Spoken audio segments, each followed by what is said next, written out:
In this video, you will learn 5 ways to increase Amazon business profitability and get higher valuation of your business when you will look for exit, when you will want to sell it. Our guest will be today speaker Joseph from Northbound Group. And this session is part of SellerFest virtual event, which is sponsored by VA Academy and Getida. Getida is a FBA reimbursements company. They help to maximize the money, which maximize to get you money from Amazon, which Amazon owes you. It's no matter how big you are on Amazon, check them out and they will help you to get some additional cash for your business from Amazon. And the VA Academy helps with virtual assistants for Amazon businesses. Whatever area of your business still needs some help, check them out, be it PPC management, graphic design, social media, they will cover you. So check the links below in the description. And Northbound Group is also helping us to run this session and this event as well. And let's invite first LISETT, my co-host, and she works with Amazon brands as well. Hi, LISETT. Hi, Augustas. Happy to be here and co-host this session together with you. And I'm really excited about our next guest, Joseph, as he will share knowledge about 5 ways how sellers can increase their profitability and also get higher valuation when they are selling their Amazon business. So hi, Joseph. Before we go to your presentation, could you first introduce yourself and let us know what's your background in the Amazon space? Yeah, sure. Hi guys, super excited to be here. Like these guys said, I'm working with Northbound, but I'm also an Amazon seller. So I sold my first brand in 2019. Have another 7-figure brand which I run, and I have a relationship now with Northbound. I'm helping other sellers exit their companies and get higher valuations. So some of the things that I've done on Amazon, I've grown a brand from 0 to 7 figures and 8 figures. I've grown a small team from 0 to 11, spent over 4 million on Amazon ads. I've got a bunch of crazy Amazon ad stuff. Actually, I'm going to share a few Amazon ads specific strategies with you later. Had some pretty cool experiences with Shopify. I managed to do 750K in about 3 days. Done some really cool stuff following different trends and different very like one-time events. Now I still run my Amazon business, but I also work with Northbound, helping other sellers. Okay, thank you very much for this short introduction, and we're basically ready for your presentation. But before that, I wanted to remind sellers watching us live that you can leave questions for Joseph in the chat box. And if you're watching us later, then you can post all of your questions as comments, and we will ask him to come back and answer those questions as well. So Joseph, now the stage is yours, so we're ready for your presentation. Cool. Yeah, thanks guys. So yeah, welcome. This is a presentation on how to get more profitability in your Amazon business with a lens to how to exit your Amazon company. I'm going to start diving in. Like, this is quite an intense session. I have to go really quickly to actually fit it into 40 minutes or 30, 40 minutes. That said, I'm just going to dive in. The goal of this presentation is to deliver some really informational mindset content, and then hopefully directly improve the profitability in your Amazon business by at least 10%. There's a lot of like really easy to implement strategies that can genuinely impact both profitability and top line sales.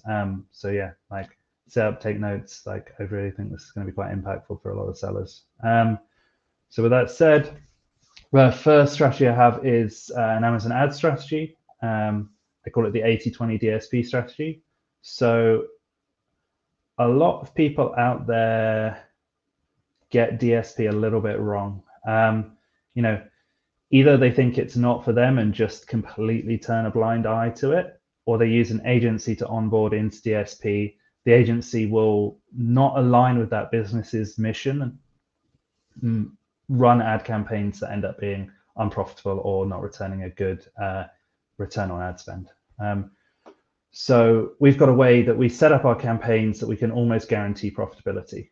So that's why this section is in here, because everything in here should be directly related to increasing your profitability. These aren't sort of wishy-washy strategies that may do this and may do that. Like this, all of the stuff in here should add to your bottom line, either by increasing sales in a profitable manner or reducing overhead and spend. So yeah, this strategy, so this is one of the campaigns that we run. It's a seasonal campaign. So if you can see down here, I know it's pretty small, but we spent 13,000 on this campaign.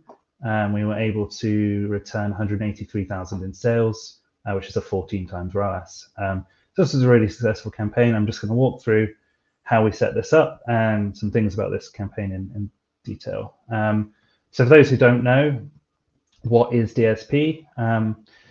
DSP is the demand side platform. It's simply Amazon's network for sending traffic to Amazon, off non-Amazon websites. It's a really in-depth platform with a lot of advertising options, and it kind of exists a little bit under the radar. Like it's not as well known as, you know, sponsored products. Why I like DSP is it's kind of less people do it, and it's pretty easy traffic. It's actually really easy to do if you follow some really simple rules, which we've kind of outlined here. Has great retargeting options, and the contextual ad placements are optimized by a really solid AI algorithm. So how to do this strategy step by step? We use an agency. You have to use an agency to get access to the platform. Use an agency called Kepler. So we'll go sign up with the agency and get the self-service DSP platform with them. There are other agencies out there. Kepler is the one we use. We do onboarding with them. So, you know, you do an intro call, get onboarded.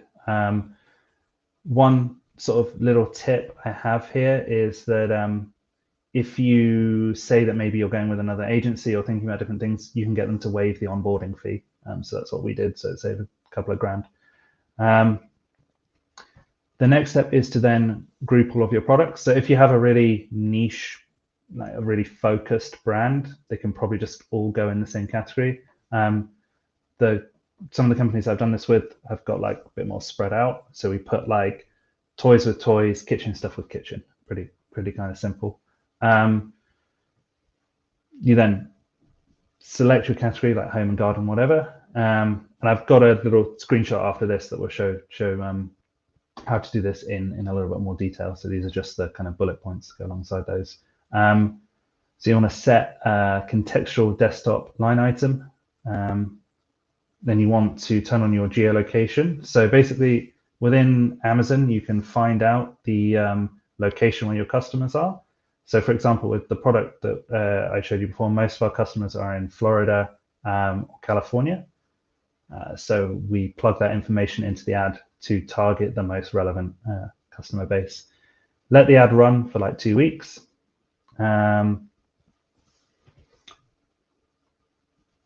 Once it's run for 2 weeks, a month, the first line item should have proved itself out. You should have a 5 times ROAS or higher. If that's the case, then the product has been successful, and you can then start expanding out to other line items within the DSP platform. I recommend doing it in this order: product viewers mobile, product viewers desktop, and contextual mobile. That will do 80% of what you need it to do. Anything else can be kind of hit and miss. So yeah, they're the bullet points, and let me show you what that should look like in the demand side platform. So this is the first line item that I would set up. So this is what I was saying about choosing the category over here. The device, so this is targeting desktop. Over here is the where you select the contextual ad. These are the location IP addresses that we're targeting. So again, I selected Florida and California. You may not want to select anything. You can target the whole of the US. So yeah, this is kind of what you will want it to look like. You know, so another thing to kind of add and layer into that is that seasonal products on DSP kind of perform pretty differently to each other. We found that all of the seasonal products we run can have like a 20 to 30 times ROAS during the season and then crash to a significantly lower ROAS out of the season. We don't really know the exact reasoning for this, but it's just something we've seen from our experience. So be super careful when running campaigns out of season. The difference is huge. The only line item that we find works generally out of season with products is the contextual desktop. So yeah, I ran through that super quickly, but it actually is quite a simple step-by-step process. If you need to go back and rewatch some of the content, like it will, but I've got to kind of move on so I can get through as much of my content as I can. Okay, so the next ad strategy. This is kind of super old school, and you've probably heard it before. If you're not running a catch-all campaign, you kind of need to be. We've tested these quite a lot and had a lot of variations, but fundamentally, you know, it's an ad campaign with an auto ad campaign with all of your products in it. You can see that they kind of run with this. So generally, what you see, like this is the campaign data over, I think, a year and a half. They kind of front load their spend and then tail off because, you know, over a period of this sort of initial 6, 7, 8 months, we're discovering a lot of new keywords, but then you sort of exhaust your discoverability as you've found most of the keywords that are relevant for your products. So yeah, they do end up tailing off, but they're generally very helpful for discovering new keywords. And yeah, just a really easy 15-minute way to add like a serious amount of sales to your bottom line. So yeah, why would you run them? It takes 15 minutes to set up. Management can be done with an automated tool or some really simple rules. This specific campaign was responsible for about 5% of our advertising spend. And again, like, because your bids are so low, you can almost guarantee that it's going to return an ACoS that's profitable. So it's just a really easy trigger to pull to, you know, increase sales and increase profitability. We've actually tested it pretty extensively with like monitoring the spend over all our auto campaigns. And, you know, one of the arguments against a catch-all is that they cannibalize other autos. And we found that like there's a very small impact on other autos, but for whatever reason, the spend overall ends up being higher after putting an auto, after doing a catch-all campaign. So, you know, like this is just adding to your top line revenue and adding to your profitability. Yeah, most agencies will set this kind of stuff up for you. And if you don't have one, I genuinely think you should get one immediately because you'll probably be missing out on sales. So step by step, again, you create a campaign in sponsored products, you add all the products, you choose auto targeting, you set a bid that makes sense for your product range. So, you know, my products are somewhere between like $10 and $30. So we found that the sort of best bid point to keep in a decent ACoS range was about 32 cents. You know, if you've got really solid margins or higher priced products, that probably wants to be higher. If you're on the lower end, you know, you might want to set that lower, or if you're a bit conservative when you're setting up a new ad campaign, you may want to drop that down a bit lower.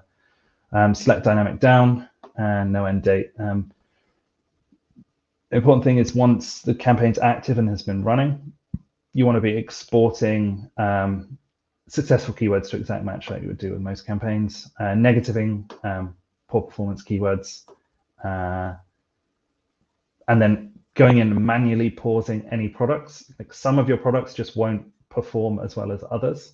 It's really hard to tell in advance which ones those are going to be. So you just need to go back and review, and you can pull them out and set up their own auto campaigns with different bids or whatever. But yeah, some of them just won't pause, and you should pause them from your main campaign.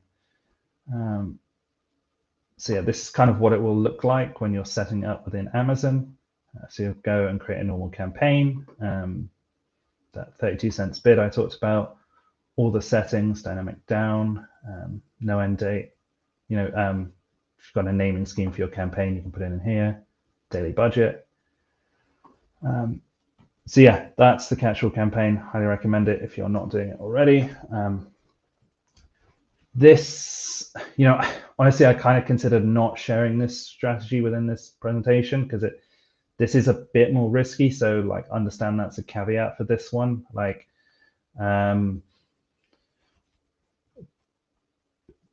it's not guaranteed basically that you'll make a profit. I think all the first two strategies, I'm pretty certain if you implement them in the way I've illustrated them to you, like you're almost certain to make a profit. But this is risky.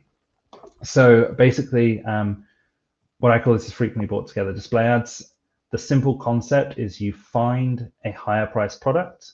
So in this example, I'm using these $200 lamps, and this is the product we would be trying to sell, our 6-pack of light bulbs. So the goal here is to simply drive sales with these products using display ads until you get frequently bought together. Now, there's hacks and other stuff to get frequently bought together, but we just buy as much display ads on that specific product until eventually, we force enough sales that we become frequently bought together with that product. It's kind of a forceful way to do it, but we've done this on our hero product, and it was incredibly successful. I'll share some more reasons on the next slide, but yeah, it was a really powerful strategy. You really need it to be on a higher price product. So if you're selling a product that's like $20, the products that you need to be selling on need to be at over 100, ideally 300-400, and they need to have like a synergy. So this strategy won't work for everyone. If your product doesn't relate to the higher price product enough, it kind of needs to be a necessity. Like lampshades need light bulbs, right? So if someone's spending this $200 to get these 2 lampshades, they're not going to think for a second about the extra $15-20 it's going to cost. They're just going to click add to cart. So it has to really make sense. So yeah, as I said before, the strategy is to generally unprofitably drive sales with them frequently bought together by using display ads. So like I said, they need to be a higher cost. It really works well if you have a seasonal product. So one of the products we do this on with our brand is a seasonal product. So we will, out of season, drive traffic to the higher price product listing, win the frequently bought together, and then in season when sales lift up, that continues through, and we end up being very profitable. If you do this, don't be afraid to overspend. These campaigns can run at 100% more ACOS, and sometimes they don't convert very well. That's not the goal. The goal is to just continually drive sales until you get frequently bought together. Don't bother with targets that are high BSR. So if you're going to try this, the product that you're connecting your product to should be in the top 1,000 of a high volume category. It is way harder to try and get like the low hanging fruit. It just doesn't really work as well. You need a high price product in the sort of top 1,000 BSR. Once you have your frequently bought together and you win the box, put your price up. So we found that our product, so the market average price for the product that we sell is like $23. We price our product at $37.99, and we still have the bestseller badge. We're like one of the top listings. Well, no, we are the top listing, not just one of the top listing. We're always the lowest BSR. So yeah, once you get that link and the frequently bought together sales are coming in, like you can hold a significantly higher price, and that's like the important part that ties to profitability. Because if you can hold those higher prices, you've got better margin, better cash flow, and it all kind of ties together. Yeah, okay, so ad strategy is done. I really wanted to drop in some mindset stuff because I fundamentally believe that like mindset is so important in running an Amazon business, because there's a lot of stuff in Amazon taking you in different directions, and when you focus on business fundamentals, good things happen. So I call this my CEO level mindset coaching, and I've boiled it down into like 3 really simple points. So try not to just gloss over them because they look like stuff that you've probably seen on Facebook memes and stuff before. But yeah, I genuinely think this stuff is super impactful. I'm also going to try and tie it to like a bit of an Amazon lens, so it doesn't just feel like random. One of the biggest changes I experienced as an operator, and like what was the sort of first step from leveling up from 6 figures to 7 figures, was working on my business and not in my business. Now, an activity that I still do today that I find super impactful for like making this happen is to write down all of the things that you do on a day-to-day basis to run your business, and then assign them into categories. So I have a $10 task list, a $100 task list, and a $1,000 task list.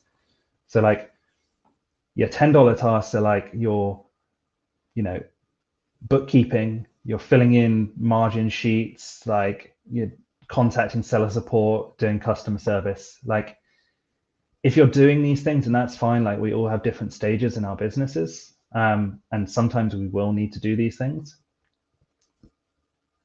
But you should know, like in your short-term vision, you should be looking to get rid of these tasks to someone else as soon as possible. Your $100 tasks are like you're managing your logistics network, potentially like putting content on your Amazon listing, stuff that's important, but you want a more capable pair of hands holding them. And again, that might be you for now, but at some point that wants to be a senior level management person, or you know, a C level type person. And then you have your $1,000 tasks, which are things that truly drive the business forward. So this is like exit planning, growth strategy, networking, education and learning, like all of the things, you know, potentially if you think about it, like if you haven't got an auto campaign running and you've watched this presentation, you go and set up an auto campaign, over a year, that campaign generates 100,000 in sales. Like that makes education a $1,000 task, right? Because that's something you can learn and implement, and you know, it makes sense, right, to focus on that task list, because they are the seriously impactful things that will really grow your business. So yeah, work in your business, not on your business. Now, this is one that just Amazon sellers, you know, they think about but don't really get. Profit is sanity and sales are vanity. I've spoken to a lot of people who are like, I'm a 8-figure seller and my net margin is like 2%. I'm like, what? You know, they absolutely focus on top line sales and ranking their product with, you know, the next big ranking strategy, paying TikTok influencers and all the kind of crazy stuff that goes on. But they're not driven by the bottom line, which, you know, is so super important. If you're not making at least 15% net, like something genuinely needs to change, because businesses don't want to acquire businesses that have lower net profit than that. And just to put that into context, like about 65% of the money you'll ever make from your Amazon business will come from when you sell. So you need to be able to sell your Amazon business at some point, even if it's not like now. I think most people should be looking to sell their business at some point, because that's where you're going to get the biggest windfall. But yeah, like I kind of want to give an actionable strategy about profitability. So one thing that we've been doing a lot of is, I'm sorry guys, this is going to sound really like stupid, but we order less inventory and sell it for a higher price. And I just mean like, we really do like sanity check all of our new orders. Let's say we forecast 20 sales a day for a new product. We'll buy enough to, you know, do 10 sales a day. And that means when we launch that product, if we hit 15, 20 sales a day, you know, great, we'll raise our prices, get some inventory in there immediately. You know, we can then function at 40% margin or something, you know, dropping those sales back down to like 8 to 10 a day to, you know, keep the inventory where it needs to be while the new inventory comes in. And we know that we can manipulate price to get back up to that sales volume. but it just means we don't get stuck with an insane amount of inventory. And like, when you have too much inventory, that hurts cash flow, and then cash flow problems hurt your expansion and growth. So it's like, it's all a knock-on effect that ties together to like business fundamentals. So yeah, profit is sanity and sales are vanity. Like, do what you can to focus on the profit numbers in the business and creating really solid margin with your products. In relation to profitability, I wanted to show you this slide, which is a product I launched with my first business, the one I exited. So this is the Helium 10 graph from that product for, I don't know, like a year? Oh no, it's like 2-3 months, showing the Q4 season. And we got into the top 20 of toys and games during Q4. So, like, this product absolutely crushed it. I did not do any fancy ranking strategies. I didn't do anything crazy. I soft launched it. Like, it was just fundamentally a very good product that was meticulously researched, and it met a demand in a way on Amazon that the other products weren't meeting at the time. So to explain that a bit more, the product itself was a toy product, and we designed it around a unicorn theme. Everything else in the market at that point was very generic, but we worked out that the demographic for these products was 7 to 13-year-old girls. And the unicorn theme in 2018 really spoke to that demographic. Once we tied all of that together and we had a product that the audience actually related to more than our competitors, like, everything came together. Like, we could price, even at this sort of the lower end of the price here, when we were at $25, $26, we had like 35-40% margin at this point. And obviously during Christmas, we were able to pull the price up and up. So, all I'm fundamentally saying is, like, sometimes, researching the market, understanding the demographic, understanding customer needs, and how to fit that into Amazon can be more profitable than just launching 10, 15, 20 products that are generic Me Too products. I'm not saying this was like particularly hard either. Like, we plastered like unicorn stickers and did a color theme within the product. Like, it wasn't like a crazy redesign. It was just branding that spoke to the customer more. And the same translated through our imagery and our listing content as well. So yeah, just thought I'd share that to sort of help. It's like, when you get those elements right, like, it's so much easier to be profitable with your Amazon products. So go deep, not wide. This is probably the last thing I want to talk about on mindset, and it's about doubling down on getting like into a specific marketplace and saturating that marketplace instead of spreading really wide. When you get into one marketplace, you become an expert at that marketplace. So your customer needs better, your audience better, your niche better. You can saturate that market with product after product. Once you've saturated a marketplace, you get so much more control. You can lock up multiple top slots on the first page. You can direct the pricing of that marketplace much better. You get a little bit better control on the ads, and you can cross-sell your products together. So that drives up your average order value. So all of these things like tie together to create more profitability. So yeah, I highly recommend going deeper, not wider. And as well, one point, supplier relations. Like, if you have most of your products coming from a specific factory, you can negotiate better terms with that factory. So like, being focused instead of being like a Me Too brand that has like 100 different products can help in so many different areas. So that's just another thing to consider. And fundamentally, I'm not saying if you're doing it a different way, it's right or wrong. Like, there are other people who are successful doing different strategies, but I found generally going deeper into a niche is better than going wide. So supply chain optimization.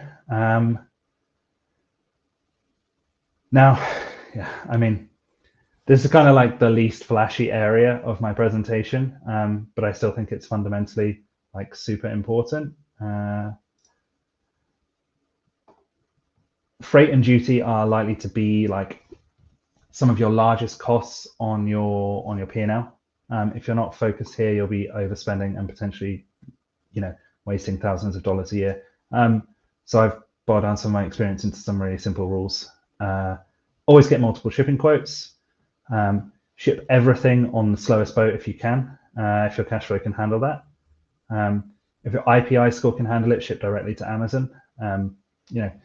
We were in days where we needed 3PLs, but I think we're not there anymore. So most of our inventory is shipped directly to Amazon.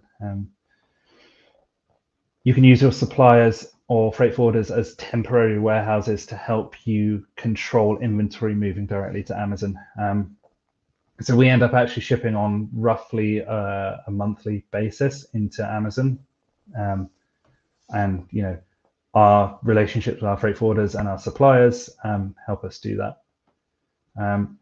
Another thing that people don't do that often that can directly impact profitability is to review their packaging and reduce wasted space within their boxes. The amount of people that I know that have like weird shaped packaging that can't be stacked well, or they don't really think about how small they can physically make the product, and they end up shipping 20, 30, 40% air.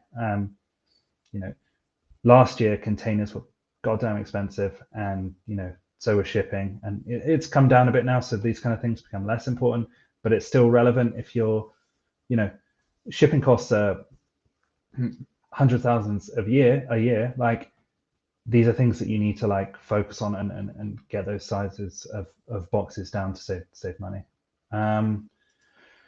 So another thing that we do on a regular basis, every 3 to 6 months, is regular supply negotiations, and this was super impactful for us because we were able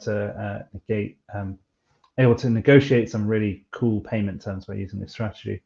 So the first thing you need to do with supply negotiations is understand your position.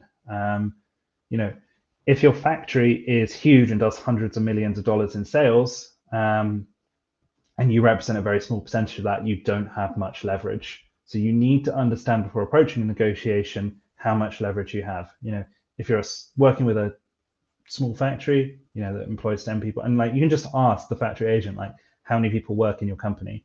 If it's 1,000, it's a big company. If it's 10, it's a small company, right? Then you can kind of understand where your leverage might be. So set a meeting, and you want to kind of go with the intention of gaining one of these things: reduction in payment terms, COGS, or exclusivity. Set a meeting, analyze the results, and focus back to come back and do this process again. So I don't have a massive amount of time to kind of go into the detail on what you can do in these meetings, but I go into payment terms meetings always trying to get about 60 days payment, and I'll approach saying I want 90 days and negotiate back down to 60 days. The way we do that is by producing a forecast, and then we use that forecast to say, here's one look at our company's performance if we don't have payment terms, and this is 25-50% lower than here's what we might get with payment terms. And we're just saying to the supplier, we're tight on cash flow, we need payment terms to order more inventory. We're going to make you an extra $100,000, $200,000 worth of order if you give us payment terms.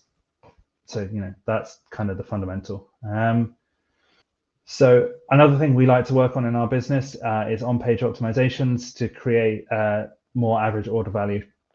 So I'm just going to show you a couple of quick examples here. Over here is someone I think who is doing a what they called a comparison table really badly. This is way too much content. like if you have this much information here, it doesn't look good. It doesn't help customers make buying decisions. This is, I think, a really nicely optimized comparison table. I love these tick boxes. It really makes me in particular want to buy this particular product, just because the psychology of like 4 ticks in a line makes you kind of inclined to think that this one is the best for whatever reason. So yeah, you know, like using your enhanced brand content and your comparison tables or whatever you want to call it, like, is an easy way to increase average order value.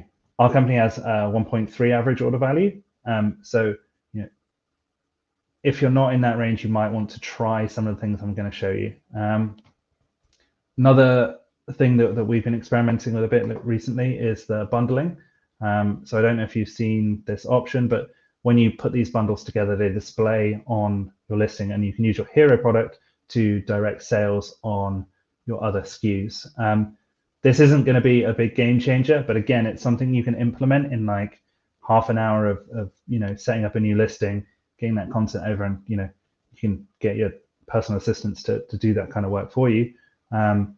And you know, you'll generate some sales from your hero product on these multi-packs, and it's all like shipped by Amazon and really simple to do and increases order value.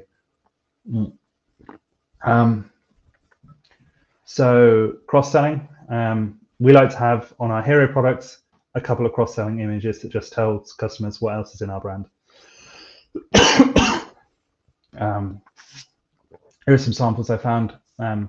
We kind of do it in a similar way.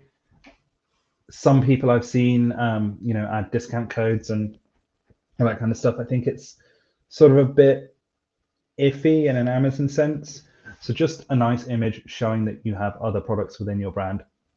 I think it goes 2 ways to like show the consumer that like you are a solid and reputable brand, and also show them that you have other offerings that they might be interested in. So yeah. So the last thing I want to move on with my presentation is principles in exiting your business. So we have what I like to call the 4 pillars that I think are the core things about exiting. So you need very, very solid accounting in an accruals basis if you're going to sell to an American company. You need to be able to identify your inventory valuation at any point in time. So if you can't do those things right now, you need to think about working with an accountant or a bookkeeper that can help you get to that stage. Forecasting and cash flow planning. I mean, so many people don't forecast the sales in their business, and like, you know, we're sourcing this many new products and it's going to cost us this much, and this is going to be our return on investment. And then they end up in cash flow issues. If you can create a forecast that can identify when you might come into a cash flow issue, you can then plan around that and make, you know, adjustments as necessary to, you know, take on debt at specific points in time. You know, if you're not forecasting for your business, you're like driving your car blind, basically. Like, it's fine for a while, but eventually, like, if you keep driving, you're probably going to crash. Like, it's super important that you know where your business is going, and then you can actually map those points to your personal targets, which I'm going to talk about a bit more in a second. Because a lot of Amazon sellers, like, they kind of forget like why they got into the business, because everyone's like, oh, grow an 8-figure, grow a 9-figure business. This is like Amazon. You can do whatever you want. Like, the opportunity is endless. And actually, like, you know, maybe you just want to, you know, exit for 5 million and live a happy life. That's perfectly acceptable, and your goals and the way you organize and structure your business is going to be different from someone who is growing to 100 million. So like, getting what you want from your business and then mapping your forecasting and planning to that is super important. Growth opportunities and defensibility. So this, like, with Northbound, we've been finding this more and more relevant. So it just means, like, if you don't have things in your business that are defensible, and by defensible I mean like a brand with a really like a good solid following, products with patents, market leading products with like 10,000 reviews when your competitors have one, like a real differentiator that makes your product like or part of your brand stand out, something seriously defensible. And growth opportunities is just simply like, a logical plan that an acquirer can, take and run with. So, not like keep sourcing products but like, we've identified this category in space and we're going to launch these 10 products in this order and with this way much through product development. And, they want to see the roadmap, and all of those things are going to increase your multiple. Gross margin value and net profit. So these areas are basically fundamental to the cash that you're going to walk away with. And I like to think about them in the 5-in-1 principle. So by that, I mean, for every dollar you spend on something that's not an ad back, it's going to affect the multiple or what you receive when you sell your business, like by $5, because you're selling for a 5x multiple or a 3x or a 4x. That's like a super important concept to spend, because if you spend 10 grand to redo all of your photos and then in the next 6 months, 12 months, you sell that business, that activity is an expense and has reduced your profit. It's going to take 50,000 out of your pocket when you sell. So, you've got to kind of think with that lens of like, is this spend going to add that much value? And especially in the last 12 months, if you're like, I'm going to sell in the next year, you want that last 12 months that you run to be as squeaky clean as you can with unnecessary expenses, or with as little unnecessary expense as possible. Net profit, as I said before, should be above 15%, ideally above 20. So some key points to consider from someone who exited. I exited my company in 2019. Took me about 4 months to exit, but I planned for about 1.5 years, 2 years before that. It's never too early to plan your exit. My accounting was quite bad for my first company. It's significantly better in my second company. I'm not going to make that mistake again, because the deal I did nearly fell apart, and the accounting was part of the reason why it took 4 months. Must look back at least 12 months and be as accurate as possible, but preferably for 24 months. Like I said, you really want to match your life income goals to what your exit goal is. So, like 65% of the money you make when you in an Amazon business is when you sell it. So, like you want to kind of understand that and plan your life goals around getting to those life goals in your business. It's something that like not a lot of people actually do, but like sit for a while and question like, why did you start the Amazon business and how much do you really want to make from it? If your business is doing 100,000 a month in let's say 250,000 a year in net profit, like you could sell that business for, at the moment, probably 750,000, maybe 1 million, depending on what the business is. That may be enough for some people to want to quit the game. So you kind of got to understand what the valuation is and how that maps to your life goals, and then create a plan to hit those life goals, because you don't want to be running an Amazon business till you're like 60, right? But a lot of people just plow everything they can into their business without that like vision piled on top of it. Embody the 5-in-1 rule. Like if you're getting ready to sell, every dollar you spend is going to take 5 off your multiple. Really try and embody that, because profitability is super important when you're trying to sell. Creative deal structures result in more upside. Consider what your goal is for, and by that, so like my deal had an earnout component, which was I could basically earn back equity in my own company if we hit targets. So the buyer didn't want an earnout structured around like a financial incentive. Like he didn't want to be like, okay, here's 200K when you hit this goal, and we hit this goal and hit this goal.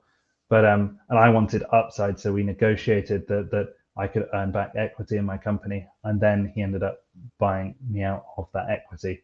So I was able to earn, more money than I would originally have because we used a creative deal structure. So this is kind of my deal and what that looked like. So just for clarity as well, I worked with Northbound Group on this deal. I wasn't a partner with them at this time. I was a client. So I've been through the process with Northbound, and they helped me put my deal together. So we had a seasonal business with major cash flow issues and difficult to find holiday orders. This wasn't the only thing they did, but one of the most impactful things they did is we used the strategy of supply negotiation that I showed you before to negotiate 150-day payment terms with our supplier. And that meant I could order, I think my first order for the Q4 product that I showed you was around 65,000 units. I had to bring up the spreadsheet at some point, but it was a significant order. And I could only done that with the terms of the supplier. So we got to take a really good punt at something really risky with our supplier's money. So, it was like, for us, it was significantly lower risk. So before we did all this stuff, I had a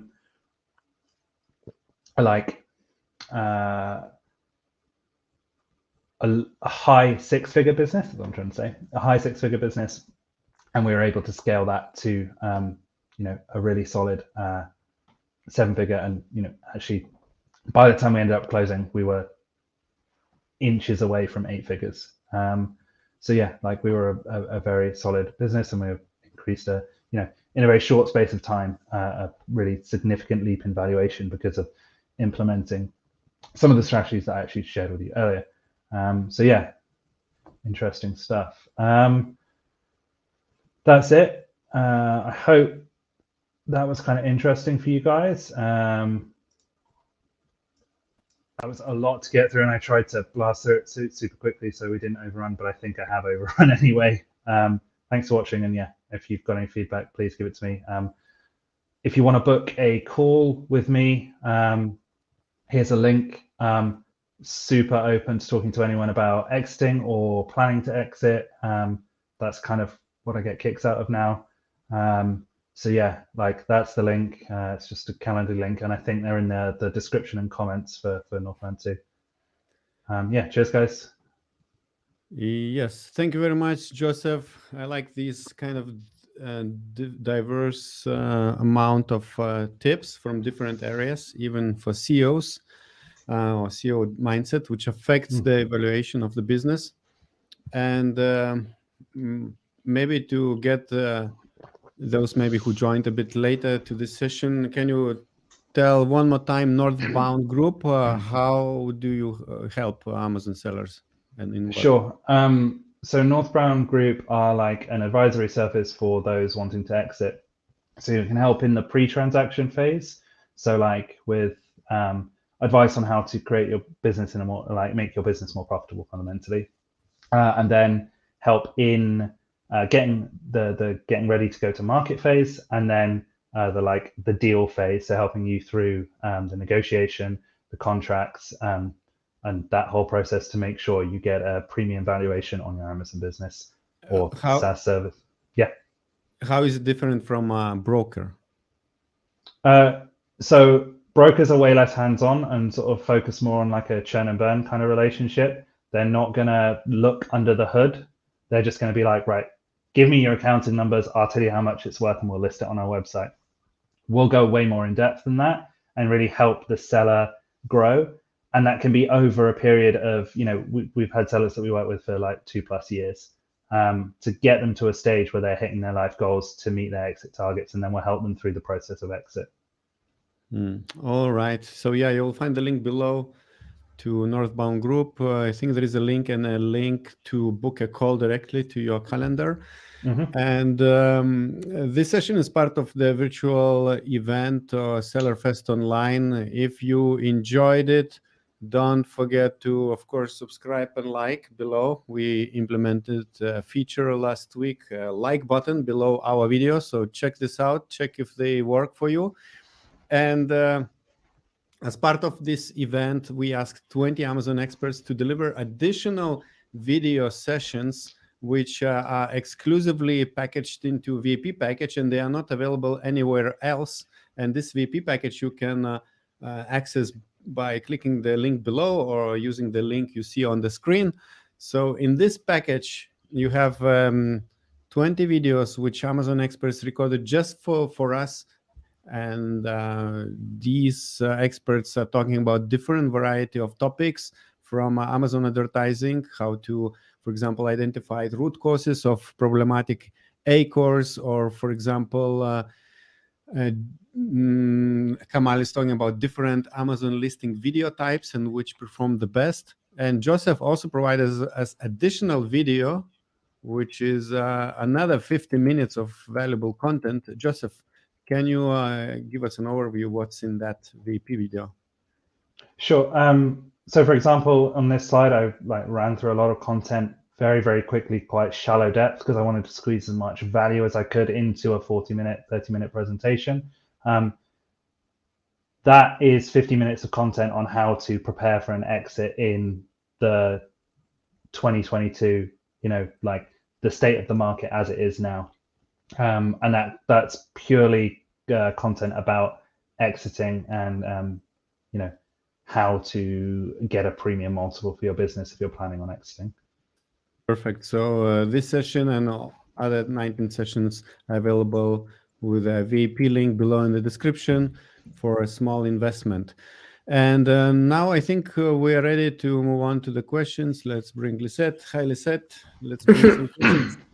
Hi, and thank you, Joseph, from my side as well for the presentation. So let me ask the first question from you. Is there any net margin after cost of goods and FBA fees that you won't go below? So we aim for gross margin contribution to be above 25%. So that's, after ad costs and, getting the product sold, we want to be netting 25% in our product at least. Below that, I just don't think the numbers stack up, because you can't get any overhead costs and stuff in there. I think realistically, like where you actually want to be is in that 35 to 40% range, at least. Okay, good.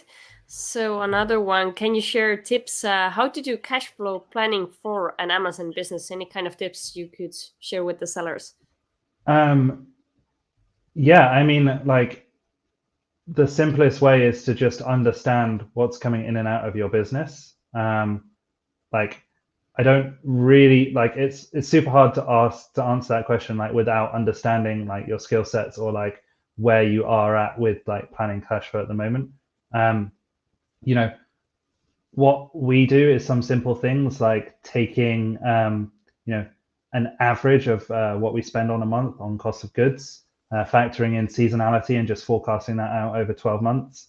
And then you can build in, so like just start with something simple as a base like that, and then build in your other costs, and then like your kind of areas where you're going to like grow. So you're launching, I don't know, 10 products in the year, and then you can kind of like, okay, so our normal order for a product is 1,000 units, and then we've got marketing spend, and you build in layers on that until you've got an effective plan looking forward for 12 months. All right.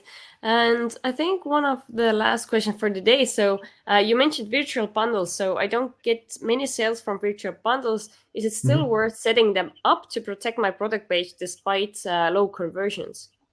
Like I actually think because of where they sit on the fold, I think you're taking up a lot of valuable real estate with something that you own.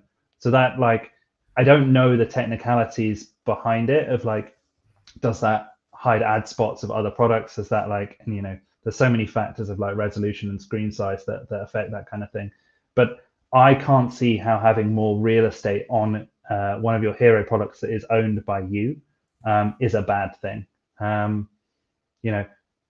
we don't have them on a lot of our products, but we do have them on a couple of our hero products. And you're right, like they don't get many sales, but it's one of those easy triggers of like takes a very short amount of time to set up and you wouldn't be getting those sales otherwise. So it's increasing your average order value. I personally think it's worthwhile. Perfect. Thank you very much, Joseph. Thank you, Lisette. And yeah, you will find the link to Northbound Group below in the description. And if you enjoyed this video, you know what you have to do. Click the likes. And thank you. Bye-bye. Thank you, Joseph. Thanks, guys. Thank you. Bye.